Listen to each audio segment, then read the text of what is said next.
राधा माधवा, हे राधा माधवा।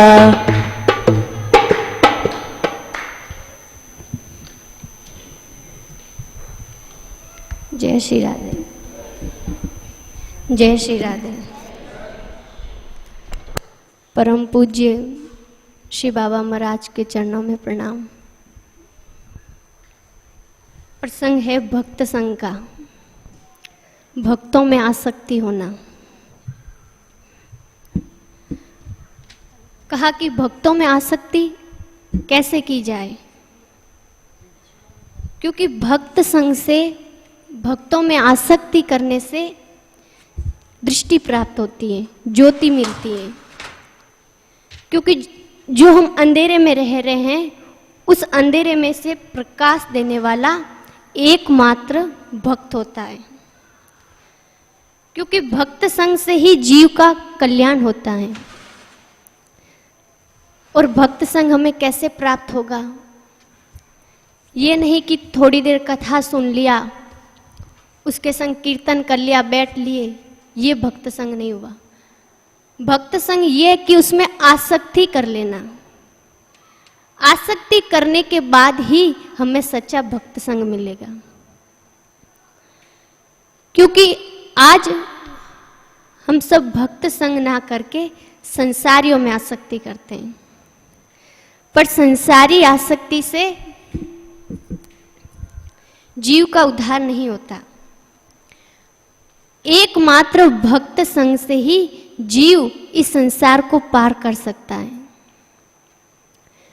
क्योंकि भक्तों में आसक्ति करने से भक्त हमें भगवान की ओर ले जाता है। और अगर संसार में आसक्ति करते हैं तो संसार भोगों की ओर, संसारी में ले जाता है। क्योंकि कहते हैं कि ये संसार तो 3 गुणों से बना हुआ है, सतोगुण, रजोगुण और तमोगुण। इसलिए संसार को त्रिगुण में संसार कहा गया है। और भगवान भी कहते हैं कि ये त्रिगुणा शक्ति ऐसी है कि जीव को गिरा देती है। अगर हमारी संसार में थोड़ी सी भी अगर आसक्ति है तो हम गिर जाते हैं। और अगर वही आसक्ति भगवान के भक्तों में है तो हम कितने भी जन्मों के पाप हो वो एक क्षण में नष्ट हो जाते हैं। इसलिए कहते हैं कि प्रेम करो तो भक्तों से, क्योंकि भक्त भगवान से बड़े बताए गए हैं। मोरे मन प्रभु अस विश्वासा, राम से अधिक राम कर दासा। भगवान भी स्वयं इन भक्तों में आसक्ति करते हैं। भगवान ने, चैतन्य महाप्रभु जी ने हरिदास जी का मृत शरीर लेकर अपनी भुजाओं में उठाकर विलाप किया था। और भगवान श्री राम ने जटायु को पिता के समान अंतिम संस्कार किया था। और श्री कृष्ण ने सुदामा के अपने आंसुओं से उसके चरण धोए थे। क्योंकि भगवान को भक्त इतना प्यारा है।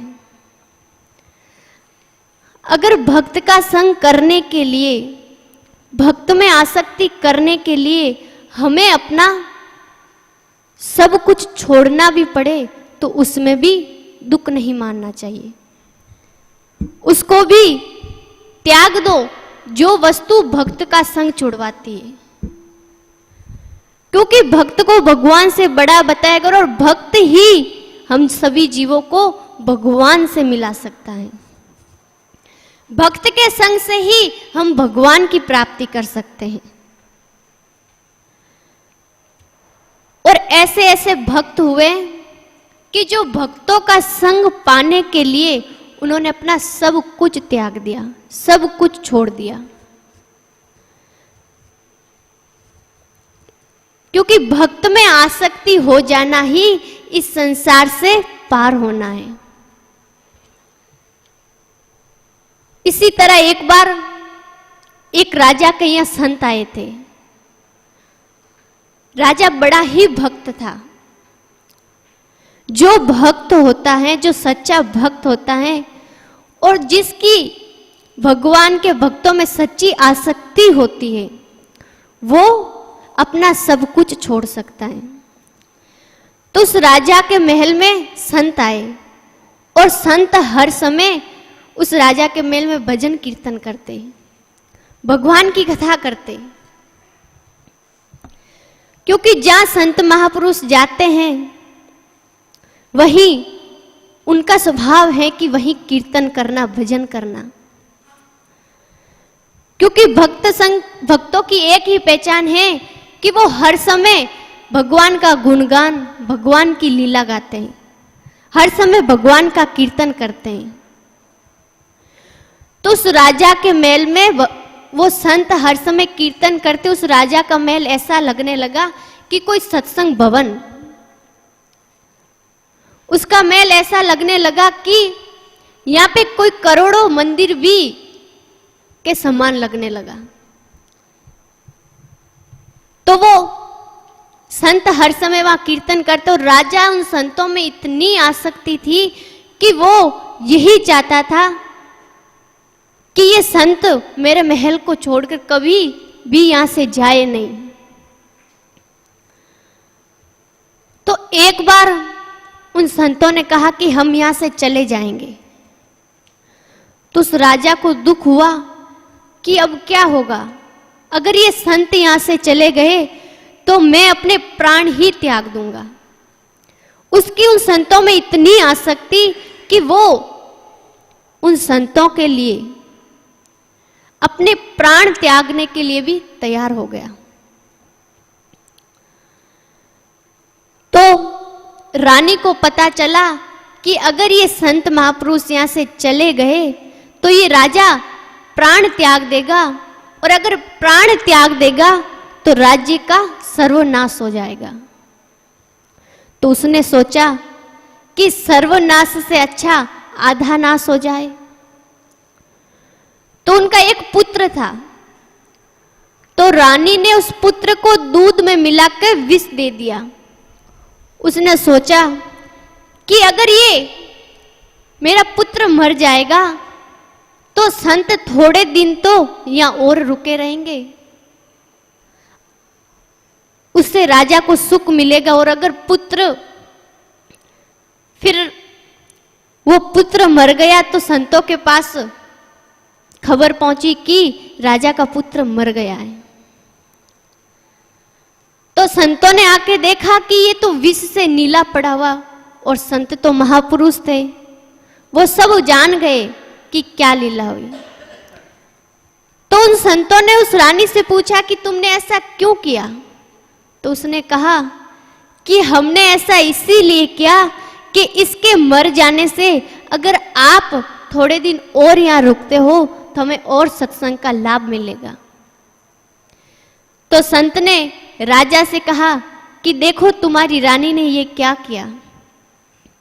तो राजा ने कहा कि जो किया ठीक ही किया, आपको रोकने के लिए इसने ऐसा किया तो ये भी अच्छा है। मेरे लिए तो ना स्त्री अपनी, ना पुत्र अपना, ना ये राज्य अपना, बस मुझे तो संत ही, भगवान के भक्त ही प्यारे हैं। इसे कहते हैं आसक्ति भक्तों में। ऐसी आसक्ति हो जाना ही भगवान की प्राप्ति करा देता है। अगर हम सच्चे मन से उन भक्तों में आसक्ति कर ले और उन भक्तों के कारण अपना सब कुछ त्याग दे तो भगवान स्वयं कृपा करते हैं। तो उस राजा ने उसका पुत्र मरने के बाद भी उसको दुख नहीं हुआ। उन्होंने ऐसा कहा तो संत ने कहा, संतों ने सोचा कि ये तो बड़े भक्त हैं, इन दोनों की भक्ति सच्ची है, अगर अब मैं इनको छोड़कर चला जाता हूं तो मुझे महान भक्त अपराध लगेगा, क्योंकि ये सच्चे भक्त हैं और भक्तों को दुख देना, भक्तों का अपराध करना, ये तो बड़ा ही पाप है। तो वो संत उस राजा की आसक्ति के कारण वही हमेशा हमेशा के लिए रुक गए। उन्होंने कहा कि जब तक जीऊंगा तभी तक इस राजा के महल में ही रहूंगा। तो वो संत हमेशा हमेशा के लिए उसी राजा के राज्य में रुक गए। उस राजा की संतों में आसक्ति के कारण उसको जीवन भर भक्त संग मिला, भक्तों का संग मिला, और उसी कारण उसने भक्तों में प्रेम किया कि भक्त भगवान से बड़े होते हैं, भक्त ही भगवान की प्राप्ति करवाते हैं। अगर हम श्रद्धा के साथ भक्तों का संग कर ले तो हमारे अनंत जन्मों के पाप जो होते हैं वो एक क्षण में भी नष्ट हो जाते हैं। क्योंकि भक्त जब कृपा करते हैं तो किसी को पता नहीं चलता कि भक्त की, महापुरुषों की कृपा किस पर किस समय हो जाए, कुछ भी नहीं पता चलता। भक्त जब कृपा करता है, भगवान जब कृपा करते हैं तो बता के नहीं करते, वो तो अचानक ही उन भक्तों की और भगवान की कृपा होती है, और भक्तों की कृपा ही भगवान की कृपा है। इसी तरह रामानुज स्वामी ने धनुर्धर पे कृपा की थी। उन्होंने अपने मंदिर में देखा, रंगदेव जी के मंदिर में देखा कि एक पुरुष मंदिर में आकर भी अपनी स्त्री को ही देख रहा है, भगवान की ओर पीठ करके, भगवान की ओर पीठ करके और मुंह अपनी स्त्री को ओर करके अपनी स्त्री को देख रहा है, भगवान के दर्शन ना करके। और उन रामानुज स्वामी ने देखा तो उनको दया आई, क्योंकि संत महापुरुष सोचते हैं कि जीव का किसी भी प्रकार उद्धार हो जाए, कल्याण हो जाए। तो रामानुज स्वामी ने लोगों से पूछा कि ये व्यक्ति कौन है और ये भगवान के दर्शन क्यों नहीं कर रहा है, बल्कि उसकी स्त्री भगवान की स्तुति कर रही थी, भगवान के दर्शन कर रही थी, पर वो नहीं कर रहा था। तो रामानुज स्वामी जी ने पूछा तो लोगों ने बताया कि ये एकमात्र अपनी स्त्री को ही देखता है, स्त्री के अलावा भगवान का भी दर्शन नहीं करता। तो रामानुज स्वामी ने कहा कि हम इस व्यक्ति से बात करना चाहते हैं। यही होती है महापुरुषों की कृपा। उन्होंने सोच लिया कि कैसे भी हो पर इसकी आसक्ति यहां से छुड़वाकर भगवान में लगानी है।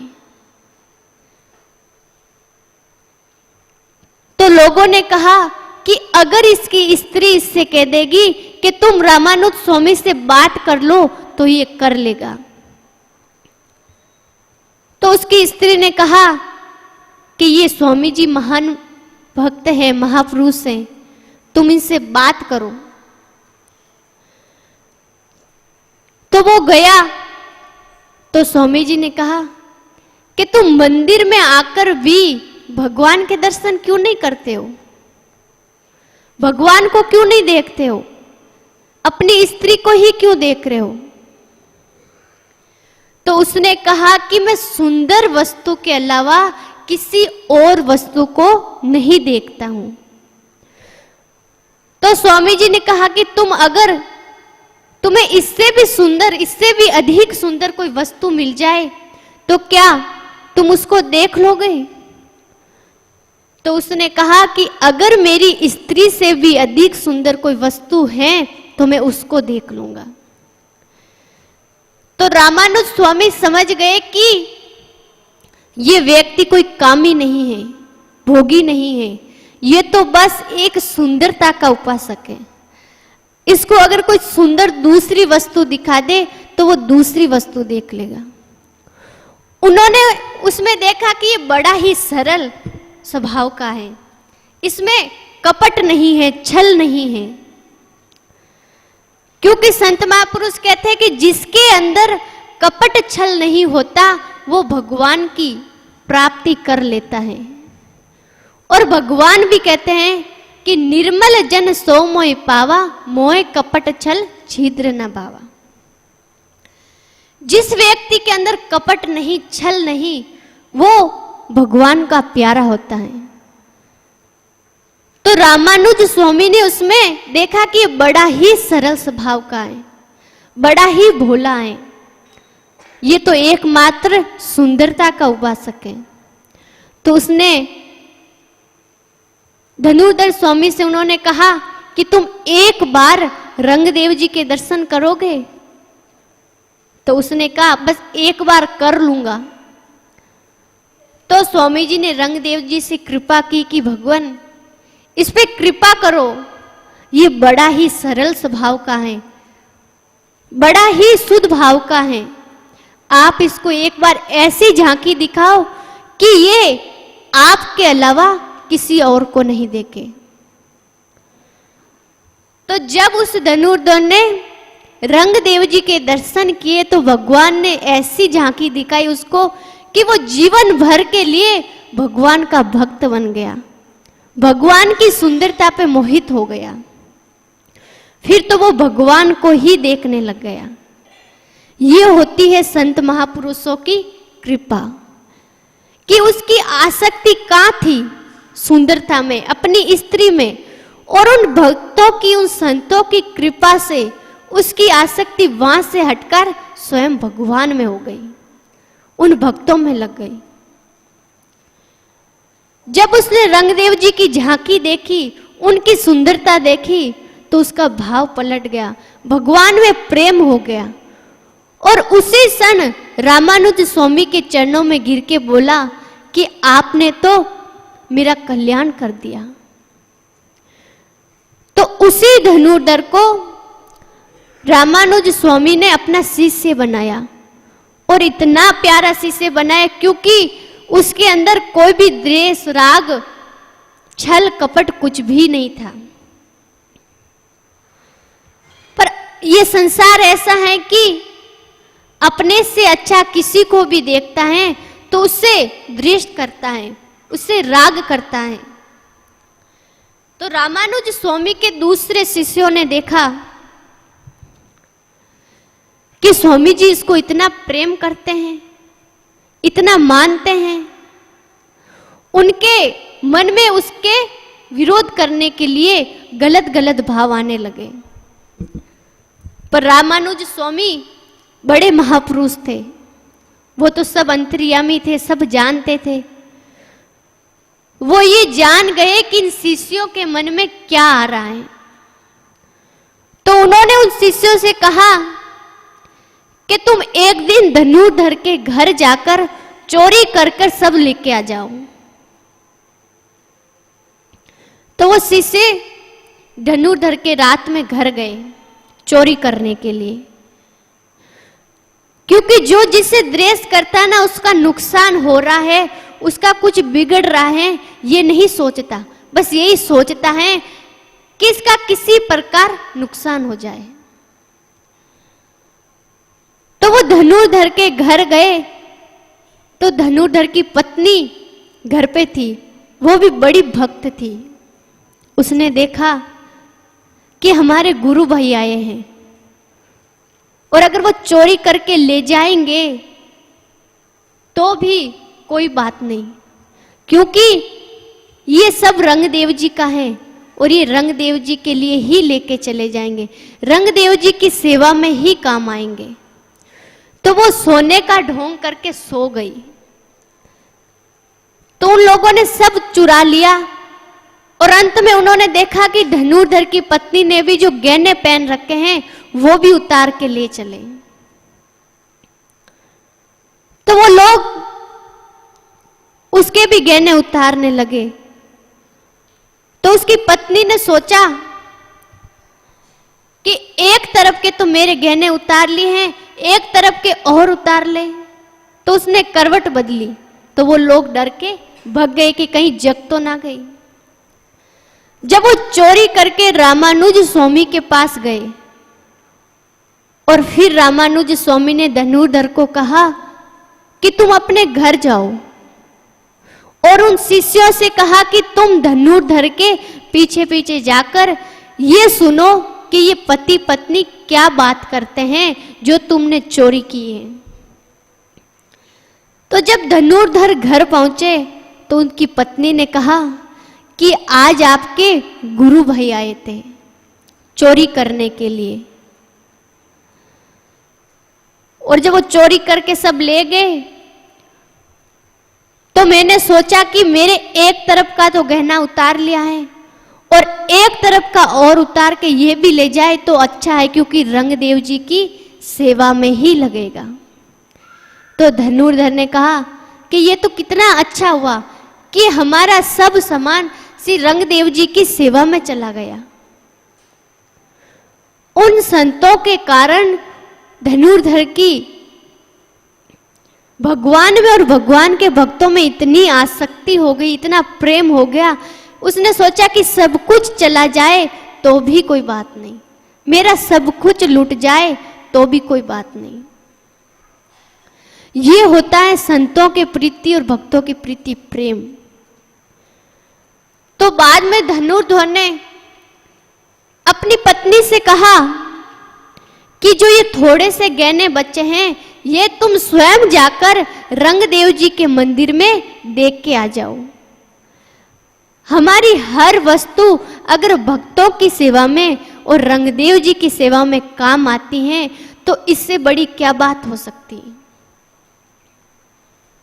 तो ये सब बातें उनके जो गुरु भाई थे वो सुन रहे थे। वो सुन के हैरान हो गए कि ये क्या, इसका भक्तों और भगवान के प्रति इतना प्रेम, इतना त्याग। उन्होंने उसी दिन से उनसे राग द्वेष करना, उनसे जलना सब कुछ छोड़ दिया कि ये तो कितने बड़े भक्त हैं। बड़े ही भक्त थे दोनों। जो जीव भक्तों के लिए, भगवान के लिए अपना सब कुछ छोड़ दे वही सच्चा भक्त है, क्योंकि भक्त ही भक्त की सेवा करता है। और भक्त संग से जब हमें भगवान की प्राप्ति हो जाती है तो हम भक्त का संग छोड़कर किसी और का संग क्यों करें। क्योंकि संसार का अगर हम संग करते हैं तो ये संसार हमें सुख प्रदान नहीं करता, हमें कुछ दे नहीं सकता, और अगर दे भी सकता है तो धोखा। क्योंकि संसार की तो रीत है, जब तक किसी प्राणी के पास कुछ है, कुछ भी समझ लो, चाहे धन पैसा कुछ भी, तब तक वो उसका साथ देता है। और अगर किसी जीव के पास कुछ भी नहीं है तो वो उससे बात तक नहीं करता। ये संसार की रीत है। और भक्त क्या होता है कि अगर किसी के पास कुछ भी नहीं हो, चाहे एक गिलास पिलाने के लिए पानी भी नहीं हो, पर तो भी उसके घर जाएगा, उसका सम्मान करेगा, उसको आदर देगा। ये भक्त का स्वभाव होता है। क्योंकि भक्त हर समय यही सोचता है कि संसार के हर जीव का कल्याण हो, संसार के हर व्यक्ति को भगवान की प्राप्ति हो। और भगवान की प्राप्ति हमें एकमात्र भक्तों के संग से ही होती है। इसीलिए संसार को छोड़कर उस भगवान की ओर लगो, श्रद्धा के साथ भगवान का संग करो, भक्तों का संग करो। जिस भक्त को भगवान स्वयं पूजनीय मानते हैं तो हम तो है ही क्या। जिस भक्त के लिए भगवान ने कितनी बार इस संसार में अवतार लिया, जो नरसिंह भक्त थे उनके लिए भगवान ने 52 बार धरती पर आए और उसका सब कार्य किया। नरसिंह जी के बड़े बड़े कार्य भगवान ने 52 बार धरती पे आकर अपने हाथों से किया। और करते तो भगवान थे पर नाम नरसिंह जी का होता था।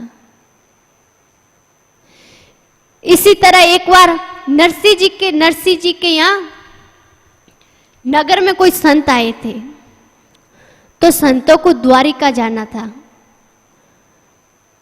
उनके पास पैसे थे, तो द्वारिका जाने के लिए वो पैसे साथ में लेके नहीं जा सकते थे। तो नरसिंह जी के नगर में आके उन्होंने लोगों से पूछा कि यहाँ पे कोई हुंडी लिखता है? तो उन्होंने कहा, क्योंकि लोग नरसिंह जी से तो चिढ़ते ही थे। ये लोगों का स्वभाव है कि भक्त से चिढ़ना, भक्त को पागल मानना, भक्त से द्वेष करना। तो उन लोगों ने कहा कि यहाँ पे तो हुंडी एकमात्र नरसिंह जी ही लिखते हैं, नरसिंह जी ही यहाँ पे सबसे बड़े हैं और वो ही लिख सकते हैं। तो नरसिंह जी ने भगवान के भरोसे उन साधुओं की हुंडी लिख दी और भगवान नरसिंह जी का सम्मान रखने के लिए उस हुंडी को संतों तक पहुंचवा दिया द्वारिका में। नरसिंह जी के अनेक कार्य भगवान ने स्वयं आके किए। नरसिंह जी के बेटी का भात भगवान ने भरा। भगवान ने कितनी बार नरसिंह जी के अनेक बड़े बड़े कार्य भगवान ने किए। नरसिंह जी के लड़के के विवाह भगवान ने स्वयं करवाया। बारात में भगवान स्वयं गए। बस नरसिंह तो कुछ भी नहीं करता, जो भी कार्य होता वो यही कह देता, जो भी करेगा भगवान ही करेगा, मेरा भगवान ही करेगा। तो वो अपना हर कार्य भगवान के ऊपर छोड़ देते थे, क्योंकि भक्तों के अंदर वो विश्वास होता है कि जो हर किसी के अंदर नहीं हो सकता। वो भगवान के प्रति ये विश्वास रखते हैं कि हमारा कितना भी बड़ा कोई भी कार्य होगा, भगवान स्वयं आके अपने आप करेंगे। तो भगवान ने अपने भक्तों के लिए क्या क्या नहीं किया, और भगवान अपने भक्तों के लिए तो विष भी पी गए। मीराबाई के लिए, जो मीराबाई अपना सब कुछ छोड़कर एकमात्र उस भगवान की हो गई। मीराबाई कहती, मेरे तो गिरधर गोपाल दूसरो ना कोई, जाके सिर मोर मुकुट मेरो पति सोई। उसने अपना सब कुछ त्याग कर एकमात्र अपना उस भगवान को माना। तो भगवान ने उस मीराबाई के लिए उस विष को भी अमृत बना दिया। पल पल मीराबाई की रक्षा की। इतने कितने भक्त हुए जिनके पीछे तो भगवान हर समय घूमते रहते। सूरदास जी जो अंधे थे, उनके पीछे तो भगवान हर समय घूमते। तुलसीदास जी जिनकी कुटिया की रक्षा भगवान स्वयं करते थे। ये होते हैं भक्त और भगवान का प्रेम। भगवान अपने भक्तों के लिए उस वैकुंठ को भी छोड़कर, उस सुख को छोड़कर इस धरती पर आके अनेक कष्ट सहते हैं। भगवान कहते हैं कि मुझे जितना अपना प्यारा भक्त है, उतनी प्यारी ये लक्ष्मी भी नहीं है। मुझे ये वैभव, वैकुंठ, ये कुछ भी प्यारा नहीं है जितना मेरा प्यारा मुझे भक्त है। इसीलिए कहते हैं कि संग और आसक्ति उन भक्तों में करो। उन भक्तों, जो भी करो उन भक्तों के लिए करो। उस भक्त संग से हमें जो वस्तु प्राप्त होगी वो इन संसारियों के संग से नहीं हो सकती। और भक्त ऐसा होता है कि भक्त की सेवा करने के लिए भी अपना सब कुछ छोड़कर एकमात्र उस भक्त की सेवा में अपना सब कुछ लगा देता है। भक्त ये कहता है कि अगर इन भक्तों की सेवा करने में अगर मेरा प्राण भी चला जाए, ये शरीर भी चढ़ जाए, तो भी मुझे कोई परवाह नहीं। क्योंकि एक बार कुमन दास जी ने अपने गोस्वामी के जन्म दिवस मनाने के लिए, क्योंकि कुमन दास जी गरीब थे, उनके पास कुछ भी नहीं था, तो उनके पास एक पड्डा और पड्डी थे, दोनों को बेचकर जो भी पैसा मिला तो उन्होंने अपने उससे गोस्वामी जी का जन्म दिवस मनाया। कुमन दास जी इतने गरीब थे परंतु निष्काम थे। उनके गोद में स्वयं श्रीनाथ जी आकर बैठते थे, स्वयं श्रीनाथ जी आके खेलते थे, क्योंकि वो निष्काम थे।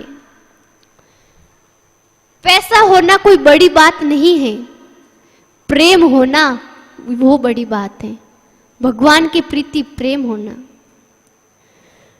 क्योंकि पैसा तो दुर्योधन के पास बहुत था, राज्य था बहुत बड़ा, 56 भोग बनवाए भगवान को प्रसाद पवाने के लिए, पर भगवान ने वो 56 भोग भी नहीं पाए, क्योंकि वहां पे प्रेम नहीं था। और विदुर जी के घर प्रेम था, तो प्रेम के कारण भगवान ने केले के छिलके भी पा लिए। कुमन दास जी थे तो गरीब, पर उनमें भगवान के प्रति इतना प्रेम था, भक्तों के प्रति इतना प्रेम था, उनके अंदर इतना त्याग था कि वो भक्तों के लिए अपने शरीर को भी बेच सकते थे, अपने प्राण को भी त्याग सकते थे। तो जब कुमन दास जी ने सब कुछ बेच दिया, तो गोस्वामी जी को पता चला कि कुमन दास ने अपने जीवन का एकमात्र साधन था और वो भी बेच दिया, एक मेरे लिए। तो उन्होंने कुमन दास जी को बुलाकर कहा कि तुमने ऐसा क्यों किया? तो उन्होंने कहा कि अगर गोस्वामी जी आपके लिए मैं अपने प्राण भी बेच देता, अपना शरीर भी बेच देता, तो ये भी कम था। तो गोस्वामी उनके सामने बोल नहीं सके कि ये कितना बड़ा भक्त है, इसमें कितना भाव है, कितना प्रेम है, कि ये एक मेरी सेवा के लिए अपना सब कुछ त्याग दिया। ऐसे ना जाने कितने भक्त हुए कि भक्त भक्त की सेवा के लिए अपना सब कुछ छोड़ दिया। इसीलिए इस भक्त संघ में बड़ा ही लाभ है। इस भक्त संघ के लिए तो स्वयं देवता भी तरसते हैं, और इस संसार में सबसे बड़ा कौन है? भगवान, और भगवान से भी बड़ा है भक्त। इस भक्त के आगे ब्रह्मा शिव ये भी कुछ नहीं है, इनकी भी कुछ मान्यता नहीं है इन भगवान के सच्चे भक्तों के आगे। ये बात तो स्वयं ब्रह्मा जी ने भी कही है। ब्रह्मा जी ने भगवान से कहा कि भगवान मुझे ये ब्रह्म पद नहीं चाहिए, आप भले ही ये ब्रह्म पद मेरे से ले लीजिए, पर मुझे आपके इस वृंदावन धाम में, आपके इस ब्रज में, चाहे छोटा सा छोटा भी कुछ बना दो, चाहे लता वृक्ष पशु पक्षी कुछ भी बना दो, पर मुझे तुम आपके इस धाम में कुछ जगह दे दो, कुछ बना दो। क्योंकि जब आपके ये ब्रजवासी या रास्तों से निकलेंगे, यहां से निकलते हैं, तो उनके चरणों की रज उड़कर मेरे ऊपर तो पड़ेगी, मेरे ऊपर तो गिरेगी। जिस भक्त के लिए, जिस भक्त की चरण रज के लिए स्वयं ब्रह्मा जी भी तरसते हैं, तो वो भक्त का संग तो हम सब लोगों को सहज में ही मिलता है। ब्रह्मा जी को वो तो भगवान से कहने पर भी उनको भक्त संग नहीं मिल सका, क्योंकि वो ब्रह्मा थे। ब्रह्मा जी ने कहा कि हम इस ब्रज धाम में कुछ भी बनकर कैसे भी पड़े रहेंगे, और आपके ये प्यारे भक्त ब्रजवासी, इनके चरणों की रज उड़कर हमारे ऊपर गिरेगी। जो भक्त जिसका एकमात्र जीवन कृष्ण नाम है, एकमात्र जिनका जीवन कृष्ण है, तो जो संग देवताओं को भी दुर्लभ है, वही संग आज इस ब्रज में हम सब लोगों को मिल रहा है। इसलिए कैसा भी भक्त हो, उस भक्त को अपना मानो, अपनाओ। अगर भक्त महान पापी अपराधी कैसा भी है, पर भक्त हो तो उसका सम्मान करो। क्योंकि तुलसी जाके मुखन थे, धोके निकसत राम, बाके पक्की पक तरी, मेरे तन को चाम। अगर किसी व्यक्ति के मुख से धोखे से भी भगवान का नाम निकल गया हो, तो वो भी बड़ा भक्त है। उसके लिए अगर हमारे शरीर की चमड़ी से भी चरण पादुका बनाकर उसको पहना दो, तो वो भी हम सब लोगों के लिए कम है। अगर धोखे से भी जिस व्यक्ति के मुख से भगवान का नाम निकल गया हो, क्योंकि भक्त का सम्मान करना, जो भक्त का सम्मान करता, भक्त की सेवा करता है, उसको भगवान स्वयं अपना प्यारा बना लेते हैं। भगवान कहते हैं कि कितनी भी कोई साधना कर ले, जप तप कर ले, अनंत जन्मों से साधना करने वालों को जो मेरा प्यारा नहीं बन सकता, वो एकमात्र भक्त में प्रेम करने से, भक्तों में आसक्ति करने से मेरा प्यारा बन जाता है। इसलिए भक्त चाहे कैसा भी हो, पर उसमें अवगुण मत देखो, उसको अपनाओ, उसको अपना प्यारा बनाओ। क्योंकि जब शिवजी ने गंगा में फैन ब्रह्म हत्या का दोष होने के कारण भी उसको अपने सिर पर चढ़ा लिया, उसको अपने सिर पे बैठा लिया, क्योंकि वो भक्त थी, कैसी भी थी। तो जब शिवजी ने उस गंगा को अपने सिर पे चढ़ा लिया, तो हम कौन होते हैं कि भक्त में दोष देख के उस भक्त का अपमान करें। अगर भक्त तो हमें मारे पीटे ना, तो भी उसका सम्मान करो, तो भी उसका साथ दो, क्योंकि भक्त इतना बड़ा होता है। अगर हम भक्त का साथ कर लेते हैं, भक्त का संग कर लेते हैं, तो भगवान की प्राप्ति होने से कोई भी जीव नहीं रोक सकता। भगवान की प्राप्ति हो ही जाती है, क्योंकि भगवान को अपना भक्त इतना प्यारा है। जितनी प्यारी, भगवान ने कहा ना कि मुझे लक्ष्मी भी प्यारी नहीं है। इसलिए भक्त को सम्मान के साथ, उसका आदर पूर्वक सम्मान करके उसका संग करो, उसमें आसक्ति करो। भक्त में आसक्ति करना ही भगवान की प्राप्ति हो जाना है। क्योंकि जब हम किसी में आसक्ति करते हैं तो उत्कंठा पैदा होती है। उत्कंठा होती है कि हर समय उसकी याद आती है, ये सोचते थे वो कब मिलेगा, उससे मिलने की इच्छा होती है, बात करने की इच्छा होती है। और जब हमारी आसक्ति भक्त में होगी तो हमारा मन हर समय उस भक्त में लगा रहेगा कि वो हमें कब मिलेगा, कब भगवान की लीला सुनाएगा। इसीलिए भक्त में आसक्ति होना जरूरी है, क्योंकि जब हम भक्त का हर समय चिंतन करेंगे, उस भक्त का, जिस भक्त का भगवान स्वयं हर समय चिंतन करते हैं, जिस भक्त का हर समय भगवान सोचते हैं, उसी भक्त का अगर हम भगवान के भक्तों का चिंतन करते हैं तो भगवत प्राप्ति, भगवान की कृपा अवश्य मिलती है। क्योंकि भगवान की कृपा, भगवान के भक्तों की प्रीति ही मिल सकती है। भगवान ने कहा कि तुम मेरे भक्त का सम्मान करो, तो मैं इस संसार में तुमको इतना बड़ा बना दूंगा कि ये संसार तुम्हारे आगे पीछे डोलेगा। क्योंकि भगवान कहते कि जो मेरे भक्तों से प्रेम करता है, मैं उसी व्यक्ति से प्रेम करता हूं, मैं उसी व्यक्ति को अपना मानता हूं। वो मेरा इतना प्यारा बन जाता है जितनी प्यारी कोई वस्तु नहीं।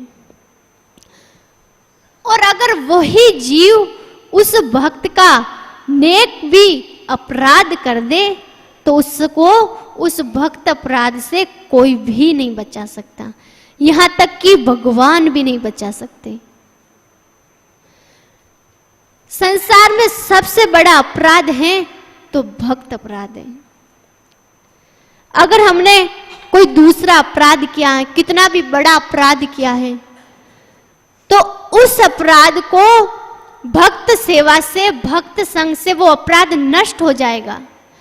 पर भक्त अपराध ऐसा है कि वो भगवान की सेवा से भी नष्ट नहीं हो सकता, भगवान के संग से भी भक्त अपराध नष्ट नहीं हो सकता। भक्त अपराध स्वयं भगवान कहते हैं कि अगर मेरी ये भुजाएं इन भक्तों का अपराध कर दे तो मैं अपनी इन भुजाओं को भी काट दूंगा। इतनी मान्यता देते हैं भगवान अपने भक्तों के प्रति। एक बार भक्त अम्बरीश का अपराध स्वयं दुर्वासा ऋषि ने किया था, जो कितने बड़े महापुरुष थे, कितना जप तप तपस्या की, कितना साधन किया था, पर वो भी इस भक्त अपराध से नहीं बच सके। दुर्वासा ऋषि एक बार अम्बरीश के यहां आए, तो एकादशी के दूसरे दिन दुर्वासा ऋषि वहां आए, तो अम्बरीश जी के राज्य में आए। तो अम्बरीश जी ने कहा कि महाराज आप प्रसाद पाइए।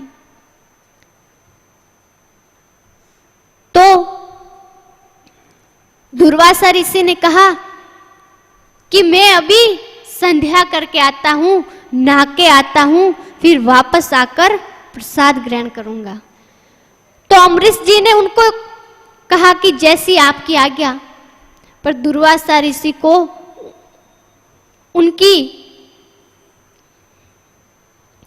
तो दुर्वासा ऋषि नहाने के लिए चले गए, तो बड़ा ही समय लगाया, बहुत देर तक नहीं आए। तो पंडितों ने अम्बरीश उनसे कहा कि आपके व्रत तोड़ने का समय होता जा रहा है और अम्बरीश जी अभी तक नहीं आए। तो पंडितों ने कहा कि आप भगवान का चरणामृत और तुलसी पत्र लेके अपना पालना खोल दे। तो अम्बरीश जी ने वैसा ही किया।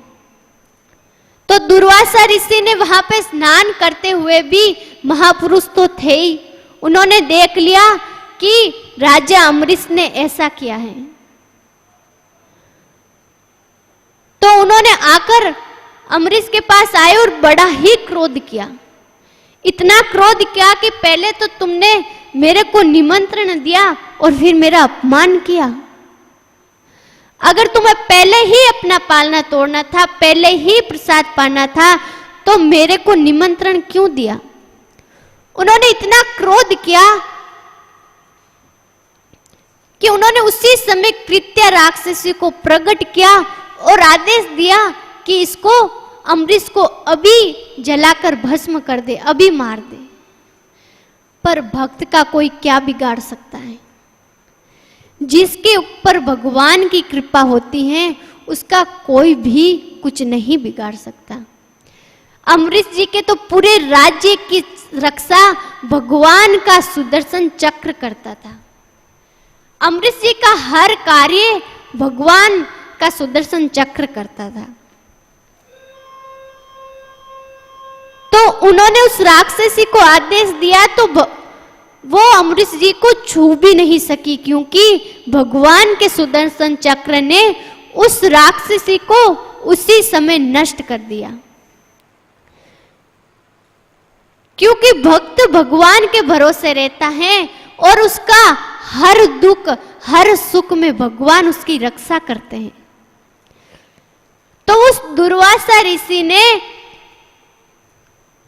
अमरीश जी का अपराध किया था और वो वही सुदर्शन चक्र उन दुर्वासा ऋषि के पीछे लग गया। वो ऐसा पीछे लगा कि दुर्वासा ऋषि सब जगह गए। ब्रह्मा जी के पास गए तो ब्रह्मा जी भी नहीं रक्षा कर सके, शिव जी के पास गए तो शिव जी भी नहीं कर सके। बाद में स्वयं भगवान श्री हरि के पास गए तो भगवान ने कहा कि मैं तुम्हारी रक्षा नहीं कर सकता, क्योंकि तुमने मेरे भक्त का अपराध किया है और भक्त अपराधी को मैं कभी भी क्षमा नहीं कर सकता। मैं सब कुछ सह सकता हूं पर अपने भक्तों का अपराध, अपने भक्तों का अपमान नहीं सह सकता। उनसे कहा कि मैं अपने भक्त के आगे, मैं तो अपने भक्त के भरोसे रहता हूं, स्वयं भी मैं तुम्हारी रक्षा नहीं कर सकता। तुम स्वयं जाओ अमरीश के पास और उसके चरणों में गिरकर उसी से माफी मांगो, वो ही तुम्हारी रक्षा कर सकते हैं और तुम्हारी कोई रक्षा नहीं कर सकता। तो दुर्वासा ऋषि सब जगह भटकते भटकते उनको 1 साल हो गया और 1 साल के बाद वो अमरीश जी के पास पहुंचे तो देखा कि अमरीश जी उसी जगह पे हाथ जोड़कर वैसे के वैसे ही खड़े जैसे वो छोड़ के गए थे। वो अमरीश जी के चरणों में गिर पड़े कि मुझसे बड़ा ही अपराध हुआ है, मुझे क्षमा करो। पर भक्त कभी नहीं चाहता कि मेरे सामने कोई झुके, मेरे चरणों में कोई झुके। उनके अंदर तो इतनी दया होती है। फिर अमरीश जी ने प्रार्थना की सुदर्शन चक्र से कि तुम इनको छोड़ दो। तो अमरीश जी के कहने से वो सुदर्शन चक्र दुर्वासा ऋषि का पीछा छोड़ा। भगवान स्वयं जिस भक्त अपराधी को क्षमा नहीं कर सकते, भगवान स्वयं नहीं सह सकते कि मेरे भक्त का कोई कष्ट हो, मेरे भक्त को कोई दुख हो। इसीलिए कहते हैं कि भक्त संग करो और भक्तों में प्रीति करो एकमात्र। हमें कोई बड़ा साधन करने की जरूरत नहीं है, कुछ भी करने की जरूरत नहीं। अगर हमने भक्त संग कर लिया, भक्तों में प्रीति कर ली, तो हमें किसी वस्तु की भी कोई भी आवश्यकता नहीं है। तो अपने जीवन का एकमात्र ये पक्का बना लो कि हमें संग करना है, आसक्ति करनी है तो एकमात्र भगवान में ही करनी और उनके भक्तों में ही करनी है। इसलिए अपने जीवन में उस भक्त में आसक्ति करके उस भगवान की प्राप्ति करो। जय श्री राधे।